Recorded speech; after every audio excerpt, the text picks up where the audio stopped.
Sa probinsya ng Capiz, may isang kwento na hanggang ngayon ay hindi pa rin nawawala sa usapan ng mga tao. Isang kwento na ipinapasa mula sa matatanda hanggang sa kabataan, kwento ng isang ina na sinasabing naging halimaw dahil sa isang kakaibang pangyayari sa ibang bansa. Ang pangalan niya ay Maria Labo. May simple pero masayang buhay si Maria noon. May mabait siyang asawa na isang pulis at may isang anak na lalaki na mahal niya. Tahimik ang kanilang pamumuhay, hanggang sa dumating ang pagkakataon na kinailangan niyang mangibang bansa para mas mapabuti ang buhay ng kanyang pamilya. Napunta siya sa England bilang isang kasambahay. Sa una, maayos ang lahat. Mabait ang kanyang amo, hindi siya pinapabayaan at tinatrate siya ng maayos. Bukod sa gawaing bahay, naging tagapag-alaga rin siya ng kanyang amo. Pero may kakaiba. Madalas siyang pinapakain ng kanyang amo ng atay, na kalahating luto. Sa una, tinanggap niya ito dahil wala siyang dahilan para magduda. Hindi niya alam, unti-unti na pala siyang nilalaso ng isang lihim na hindi niya kayang ipaliwanag. Hindi niya alam na ang kanyang amo ay hindi ordinaryong tao. Lumipas ang ilang buwan, nagsimulang magbago ang kanyang pakiramdam. Madalas siyang manghina, parang may sakit na hindi niya maintindihan. Dahil dito, napagdesisyonan niyang umuwi na sa Pilipinas para makasama muli ang kanyang pamilya. Akala niya, doon matatapos ang kanyang bangungot.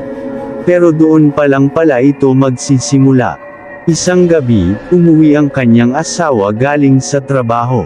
Pagod at gutom, umupo siya sa hapag at tinanong si Maria. "Nasaan ang anak natin?" Ngumiti lang si Maria at sinabing nandoon lang. Hindi agad naintindihan ng kanyang asawa ang ibig niyang sabihin. Kumain siya ng hapunang inihanda ni Maria, hindi alam ang katotohanan sa bawat subo. Hanggang sa mapansin niyang wala talaga ang kanilang anak. Doon na siya kinabahan.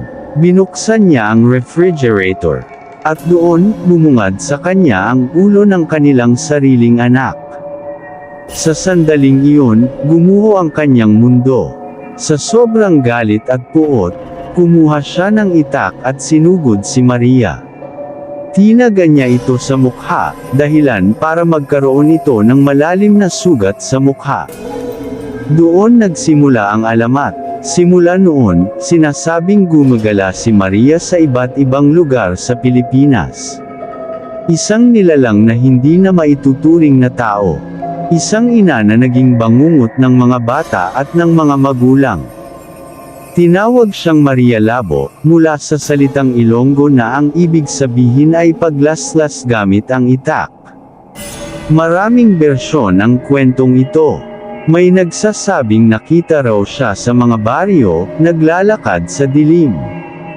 May iba naman na naniniwala na nagtatago siya sa normal na buhay, nagpapanggap bilang isang simpleng tao, na isang manikurista sa Negros. Pero ayon sa ilang awtoridad, walang opisyal na kaso na nagpapatunay na nangyari ang krimeng ito. Sa kabila nito, patuloy pa rin ang pagkalat ng kwento. Naging inspirasyon ito ng mga radio drama, pelikula, at mga pag-aaral sa literatura. Isang urban legend na malalim ang naging epekto sa isipan ng mga Pilipino. Dahil sa takot, sa misteryo, at sa posibilidad na baka, kahit kaunti, may katotohanan sa likod ng lahat. Hanggang ngayon, hindi pa rin alam kung saan nagtatapos ang katotohanan at nagsisimula ang kathang-isip. Pero isang bagay ang sigurado. Ang kwento ni Maria Labo ay isa sa mga alamat na hindi basta-basta mawawala sa ating kultura. Source of story, compiled from multiple sources using publicly available information found through Google research. Kung nagustuhan mo ang story na ito, huwag kalimutang mag-like, share, follow ang I Love Horror. at mag-comment ng inyong thoughts tungkol sa kwentong ito. See you on my next story.